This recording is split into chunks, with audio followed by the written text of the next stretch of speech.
So ano ba gagawin mo kapag ikaw ay isang beginner at wala ka pang portfolio at wala ka pang website? So paano nga ba gumawa ng website or paano nga ba gumawa ng isang portfolio? So there's two ways to create a website and a portfolio. Yung unang way is Wix.com and the second way is using Canva ulit. So dito muna tayo sa Wix.com.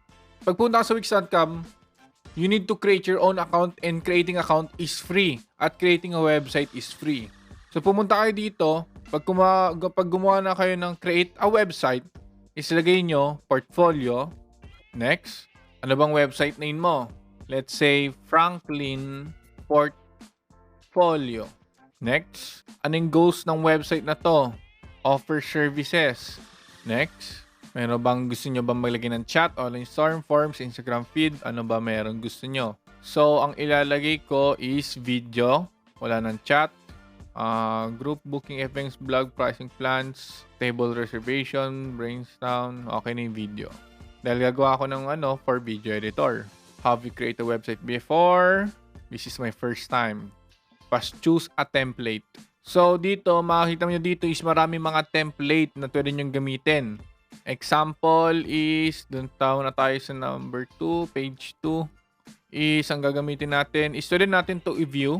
Pag pinindot nyo ng view, is makikita nyo ano yung itsura ng website. Wow. So, may showreel din, may photos, may contact. Parang medyo okay to. So, edit this website. So, pwede nyo na tong i-edit. Tapos, ito nang lalabas. So, dito ka mag-edit ng inyong Wix website. So, mas maganda na mag-edit ka ng Wix website sa laptop or computer as much as possible dahil mas madali dito sa PC. So, dito is makikita nyo lahat to. So, lahat ito is editable. So, you can click this, double-click, and you can change this to Franklin Miano. Franklin Miano.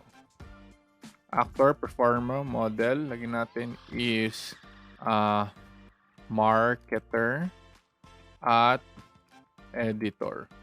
Lagyan natin professional.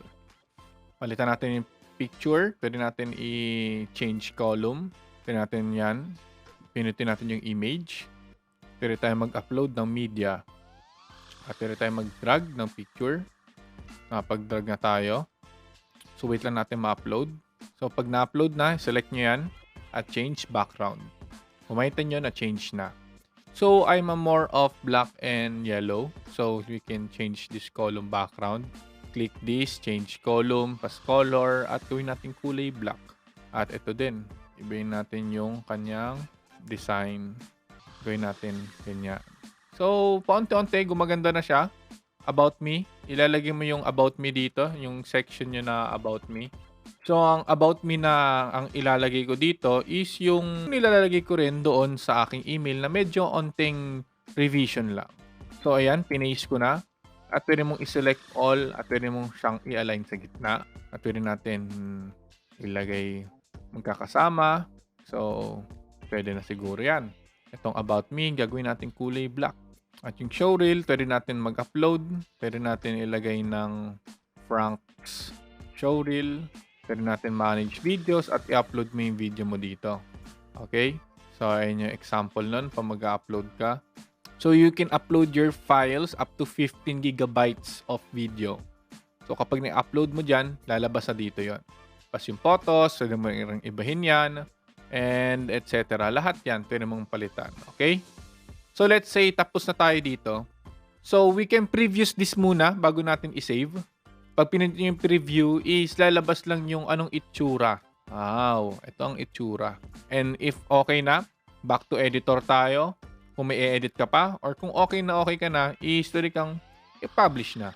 After may publish, is you can view your site here. At ito yung magiging pangalan ng inyong domain. Ginamit ko yung account ng asawa ko dito, kaya naging irishjoyceemata.wix.com. So, ganyan mangyayari. So, ito yung isasend nyo kay client nyo para makita yung mismong website mo. Now, we can do this rin naman na gagawin natin na mas magandang at mas professional na link na para ibibigay. Parang link na ibibigay nyo is bit.ly link na lang. So, lalagay kayo sa bit.ly at ipipaste nyo yung link dito. At pinutin nyo itong shorten. Pag pinindot nyo yung shorten, lalabas na yung shorten na ito. So, ito yung portfolio link nyo na. So, kapag finish nyo ito sa isang website, ang lalabas is yung website mo na. So, ang tatanong, ano ba tong nasa taas? This site was designed with Wix.com on website builder. Create your own website today. Kaya naging libre ang Wix, guys. Kaya meron kayong website na ganito for free na wala kayong binayaran dahil meron siyang banner na ganyan. So, if gusto niyo tanggalin tong banner na to, mas magagastos kayo ng mga nasa 200 to 3,000 pesos para matanggalan to. Okay? At magkakaroon kayo ng sariling domain. Ayun yung unang way to create a website. So, the second way to create a website is through canva.com. So, punta kayo sa canva.com at search nyo online portfolio. Makita nyo dito lahat ng mga portfolio. Marami dyan. Sobrang gaganda pa. So, ang napili ko dito, parang ito medyo maganda to eh. So, dito, is pwede nyo gamitin to. Ayun, website designer siya. So, lalagay ko, Franklin. Sa baba, palipalitan ko rin. Franklin. Nice. Ganda, ganda. Video editor. Wow.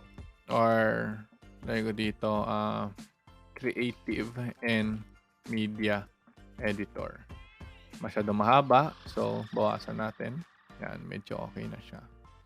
Okay. About me. Ilalagay ulit natin yung about me natin dito ulit. Na medyo maiksi lang. Dahil maiksi lang siya. Total project. So, lagay nyo. So, let's say project mo na 10 na. Client mo na sa 7. So, ito natin ito palitan. Ito ring resume. Ayan. Yung pangalan mo. Ito mo ilagay dyan. At experience at education mo. Ito mong palitan. My works at etc. Ito mong gawing ganyan. Tapos, ito mong i-click tong picture na to at click nyo tong link na to. I-store nyo ilagay dun sa link na yun. Ilagay nyo dyan yung Google Drive link. So, pag pinindot nila to as a website, pag pinindot nila to, dediretso na sila sa Google Drive link. At rin sila maglagay ng mga contact details dito. So, let's say tapos ka na mag-edit. Okay? Tapos ka na mag-edit. Gagawin mong share. Tapos, ang gagawin nyo dito, so pinindot nyo yung share. Tapos punta kayo sa more. And then, meron dito mga options kung ano yung gusto nyo. Website ba siya? Pa-present ba siya? Pa-prototype ba? Share link to watch. At ang ipipindot nyo talaga dito is website. So siya. Ayan yung website. So ngayon, ano yung gusto nyo? Pag ganyan, pa-presentation, merong left and right arrow. Or kung gusto nyo pang scrolling, para pwede siya i-scroll. Or classic navigation, na may ganyan sa taas. Or yung standard lang. So, ang pipiliin ko is scrolling. So, open website. So, pag na-open yung website, ayan na siya. So, para na siyang website talaga. Ayan o, scrolling siya. Okay? So, kung makikita nyo, ganyan na ganyan yan, parang normal lang siya na Wix. Pero ito ang magiging pangalan niya. So, ulitin ulit natin. Copy this link. Paste here. Sa bit.ly link, shorten at copy. At ito na ang magiging portfolio link mo. So, let's paste it. Let's see it if gumagana. At gumagana nga siya. So, ito yung magiging sample na portfolio na pwede nyong gawin at mas madali. So, Wix and Canva. So, if meron pa kayong mga question, is message me na lang and see you on the next lesson.